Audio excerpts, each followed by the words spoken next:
Bismillahirrahmanirrahim. Assalamualaikum warahmatullahi wabarakatuh. Perkenalkan, nama saya Siti Nuhalimah dari Prodi Manajemen Pendidikan Islam 1B.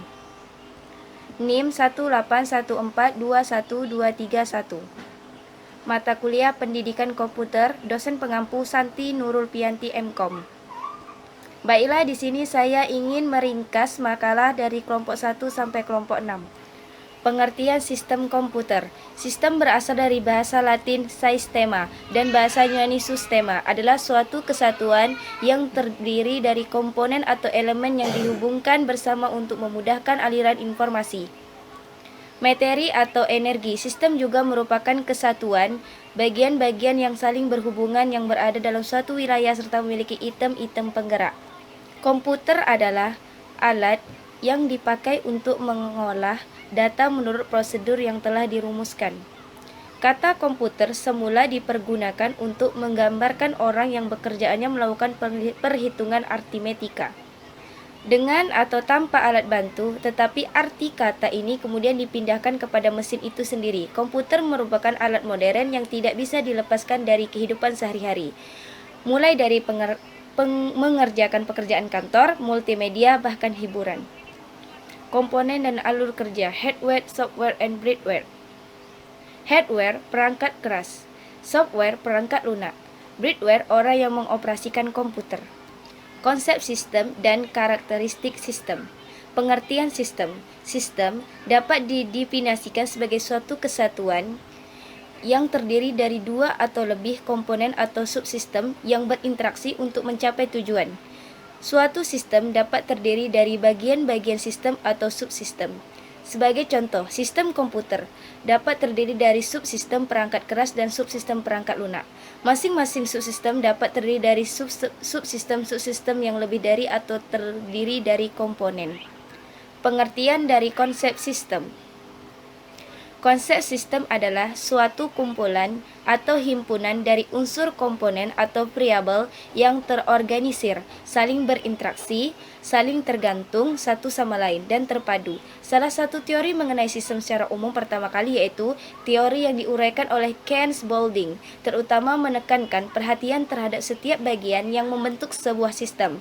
Teori sistem mengatakan bahwa setiap unsur membentuk organisir harus mendapat perhatian penuh dari pemimpin organisasi secara merata, baik komponen fisik maupun non-fisik.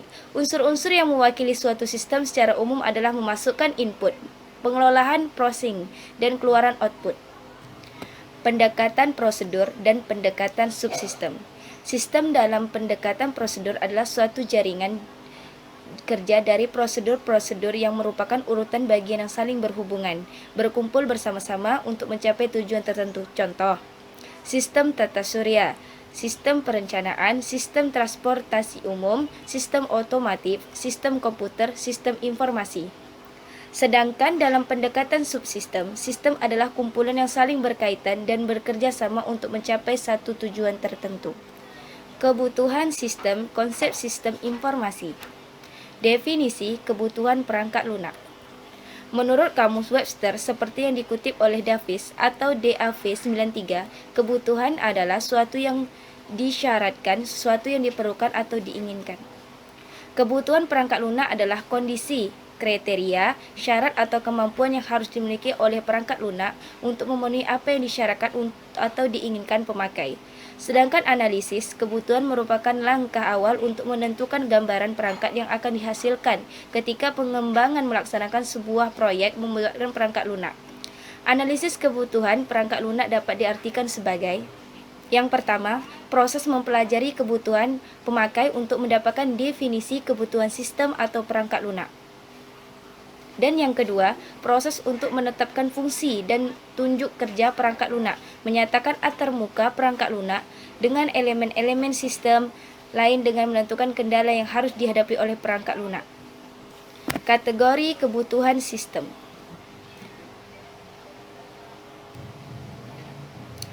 Secara kategoris ada 3 buah jenis kebutuhan perangkat lunak, yaitu yang pertama kebutuhan fungsional, yang kedua kebutuhan antarmuka, yang ketiga kebutuhan untuk kerja. Tahap kebutuhan perangkat lunak.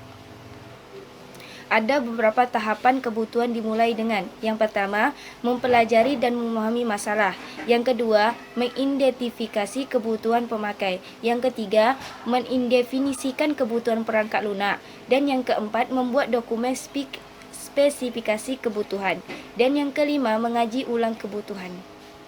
Komponen sistem informasi, alur kerja sistem informasi. Komponen sistem informasi. Sistem informasi terdiri dari elemen-elemen yang terdiri dari orang, prosedur, perangkat keras, perangkat lunak, basis data, jaringan komputer, dan komunikasi data. Semua elemen ini merupakan komponen fisik. Yang pertama, orang. Orang atau personal yang dimaksud yaitu operator komputer, analisis sistem, dan programmer, personal data entry, dan manajer sistem informasi atau EDF. Yang kedua, prosedur-prosedur merupakan elemen fisik. Hal ini disebabkan karena prosedur disediakan dalam bentuk fisik seperti buku panduan dan instruksi. Ada 3 jenis prosedur yang dibutuhkan, yaitu instruksi untuk pemakai, instruksi untuk penyimpan masukan, instruksi pengoperasian untuk karyawan pusat komputer. Perangkat keras. Perangkat keras bagi suatu sistem informasi terdiri atas komputer, pusat pengolah, unit masukan, keluaran, dan peralatan penyimpanan data, dan terminal masuk atau keluar. Yang keempat, perangkat lunak. Perangkat lunak dapat dibagi dalam 3 jenis utama. A. Sistem perangkat lunak umum. B. Aplikasi perangkat lunak umum. C. Aplikasi perangkat lunak yang terdiri atas program yang secara spesifik dibuat untuk setiap aplikasi. Selanjutnya yang kelima, basis data file yang berisi program dan data dibuktikan dengan adanya media penyimpanan secara fisik seperti disket, hard disk, magnet tapes, dan sebagainya. Selanjutnya yang keenam, jaringan komputer. Dan yang ketujuh, komponen data. Tujuan sistem informasi. Teknologi informasi banyak membawa perubahan dalam organisasi dan proses bisnis.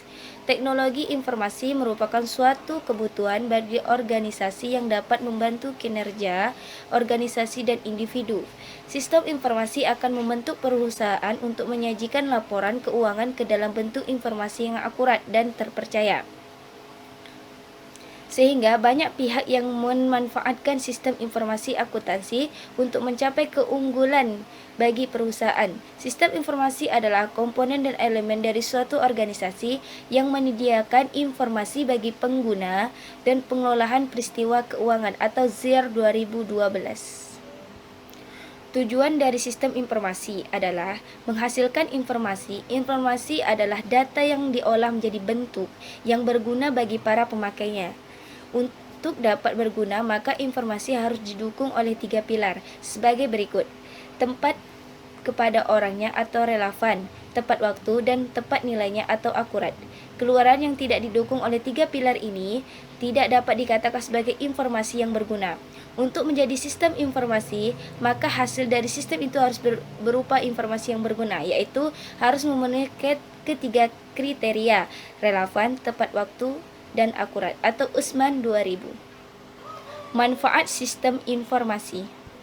Yang pertama, meningkatkan aksesibilitas data yang tersaji secara tepat waktu dan akurat bagi para pemakai, tanpa mengharuskan adanya perantaran sistem informasi.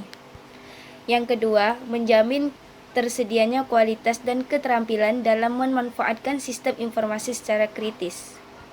Yang ketiga, mengembangkan proses perencanaan yang efektif. Yang keempat, mengidentifikasi kebutuhan-kebutuhan akan keterampilan pendukung sistem informasi. Yang kelima, menetapkan investasi yang akan diarahkan pada sistem informasi. Yang keenam, mengantisipasi dan memahami konsekuensi ekonomis dari sistem informasi dan teknologi baru. Yang ketujuh, memperbaiki produktivitas dalam aplikasi pengembangan dan pemeliharaan sistem. Yang kedelapan, organisasi menggunakan sistem informasi untuk mengolah transaksi-transaksi, mengurangi biaya, dan menghasilkan pendapatan sebagai salah satu produk atau pelayanan mereka. Yang kesembilan, bank menggunakan sistem informasi untuk mengolah cek-cek nasabah yang membuat berbagai laporan rekening, koran, dan transaksi yang terjadi. Alur kerja sistem informasi. Yang pertama, use case diagram adalah diagram yang menggambarkan interaksi antara sistem dengan sistem eksternal menggunakan aktor. Yang kedua, konteks diagram adalah sebuah diagram sederhana yang menggambarkan hubungan antara entitas atau berkas, luar, masukan dan keluaran sistem. Yang ketiga, data flow diagram adalah alat membuat model yang memungkinkan profesional sistem untuk menggambarkan sistem sebagai suatu jaringan proses fungsional yang dihubungkan satu sama lain dengan alur data baik secara manual maupun komputerisasi. DVD ini sering disebut juga dengan nama double card, double diagram, model proses, diagram alur kerja, atau model fungsi. DVD ini adalah salah satu alat pembuatan model yang sering digunakan, khususnya bila fungsi-fungsi sistem merupakan bagian yang lebih penting dan kompleks daripada data yang dimanipulasi oleh sistem. Dengan kata lain, DVD adalah alat pembuatan model yang memberikan penekanan hanya pada fungsi sistem. DVD ini merupakan alat perencanaan sistem yang berorientasi pada alur data dengan konsep demofisis, dan demofisis dapat digunakan untuk menggambarkan analisa maupun rancangan sistem yang mudah dikomunikasikan oleh profesional sistem kepada pemakai maupun pembuat program. Tujuan DVD adalah yang pertama, memberikan indikasi mengenai bagaimana data ditransformasi pada saat data bergerak melalui sistem. Yang kedua, menggambarkan fungsi-fungsi dan subfungsi yang mentransformasi aliran data. Tipe sistem informasi. Dalam bagian ini, kita akan menjelaskan kategori-kategori spesifik dari sistem yang melayani tiap level organisasi. Ada 6 tipe sistem informasi, yaitu yang pertama, Transaction Processing System atau TPS adalah sistem terkomputerisasi yang menjalankan dan menyampaikan transaksi rutin sehari-hari untuk menjalankan bisnis. Sistem ini bekerja pada level operasional. Input pada level ini adalah transaksi dan kejadian. Proses dalam sistem ini meliputi pengurutan data, melihat data, dan memperbarui data. Sedangkan outputnya adalah laporan yang detail, daftar lengkap, dan ringkasan. Yang kedua, Knowledge Work System atau KWH adalah sistem informasi yang membuat dan mengintegrasikan pengetahuan baru ke organisasi. Yang ketiga, Office Automation System atau OAS adalah sistem komputer seperti pengolah data, email, dan sistem penjadwalan yang didesain untuk meningkatkan produktivitas dari data workers di organisasi. Dalam nomor 2-3 melayani knowledge level.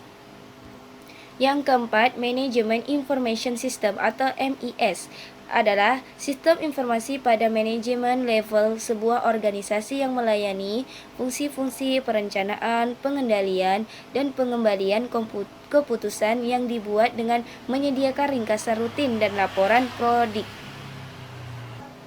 Yang kelima, Decision Support System atau DSS adalah sistem informasi yang manajemen level sebuah organisasi yang mengkombinasikan data dan model analitis yang rumit untuk mendukung pengembalian keputusan yang terstruktur dan semi-terstruktur.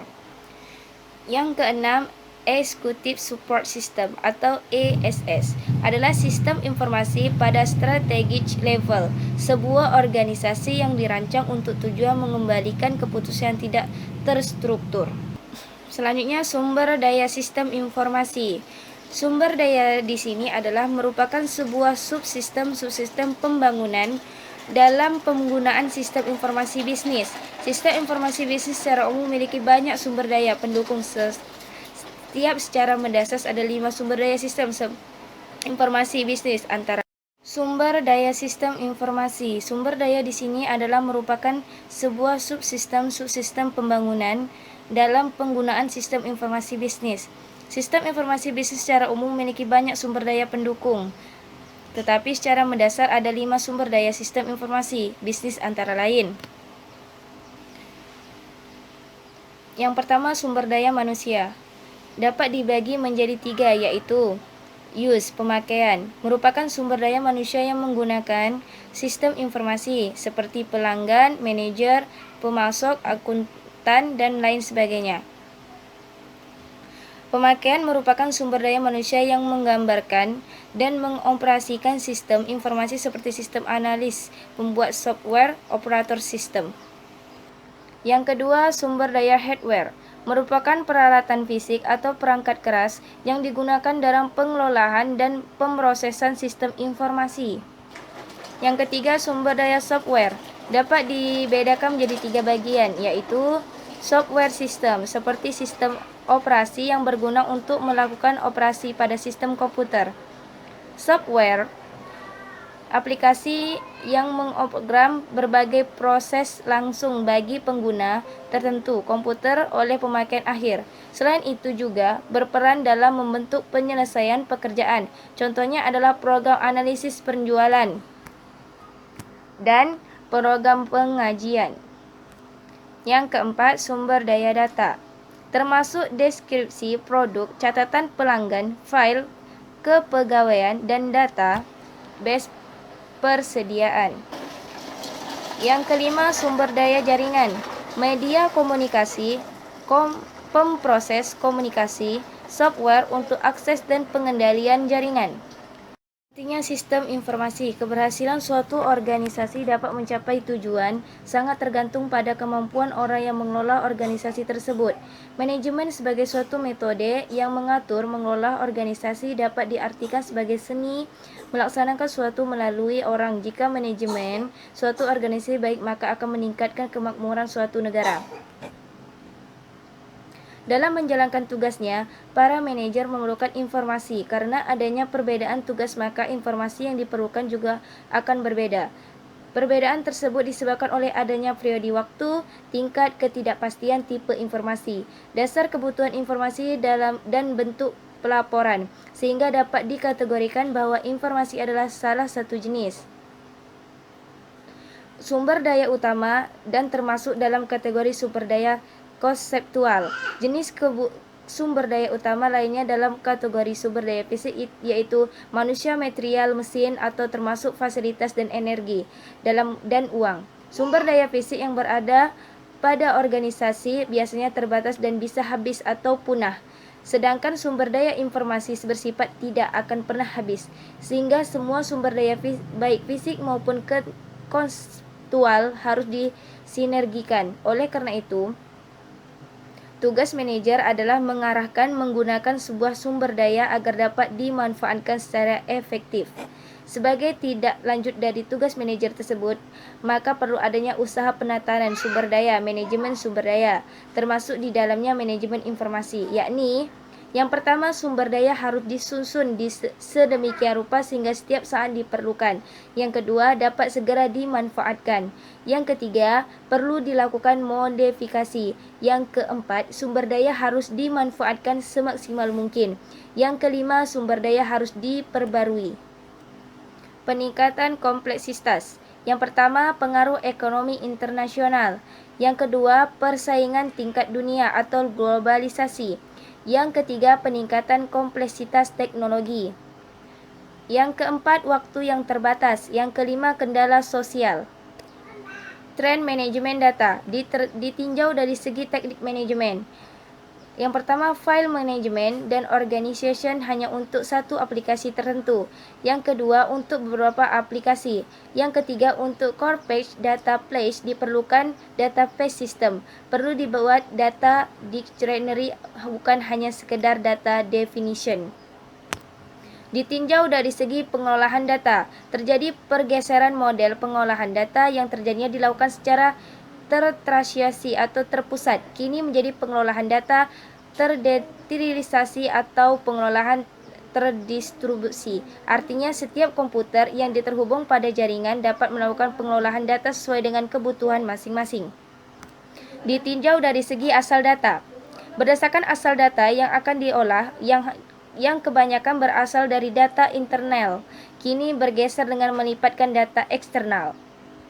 Ditinjau dari segi jenis data, pengolahan data dilakukan berdasarkan data yang dikumpulkan sehingga menghasilkan informasi. Dengan perkataan lain, yang dulunya hanya melakukan pertukaran data antar organisasi atau unit organisasi, terus meningkat menjadi pertukaran informasi yang merupakan hasil pengolahan dari data.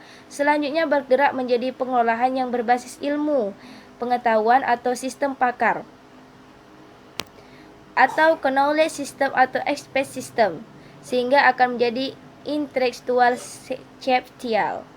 Saja ringkasan dari saya, dan akhirnya wassalamualaikum warahmatullahi wabarakatuh.